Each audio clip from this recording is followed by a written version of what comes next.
Hello everyone, তোমাদের সবাইকে আমার চ্যানেলে ওয়েলকাম। কেমন আছো তোমরা? আশা করি ভালো আছো, আর আমিও খুব ভালো আছি।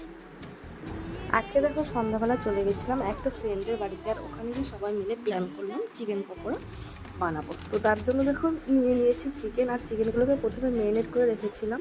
চিকেনে আমরা মশলা দিয়েছিলাম আদা রসুন বাটা, সামান্য পরিমাণে পেঁয়াজ বাটা, লবণ, হলুদ এবং সামান্য পরিমাণে লঙ্কার গুঁড়ো আর গরম মশলার গুঁড়ো দিয়ে চিকেনটাকে আধা ঘন্টা ম্যারিনেট করে রেখেছি।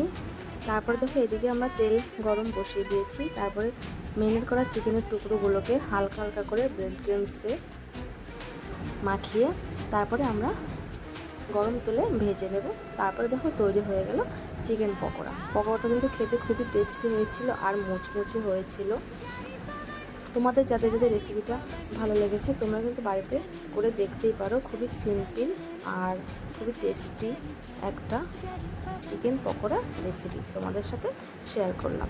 তো তোমাদের সাথে দেখা হবে নেক্সট একটি ভিডিওতে। সবাই ভালো থেকো, সুস্থ থেকো, আর আমার ভিডিওগুলো কেমন হয়েছে সেগুলো কিন্তু অবশ্যই জানিও। টাটা, বাই বাই, দেখা হবে নেক্সট একটি ভিডিওতে।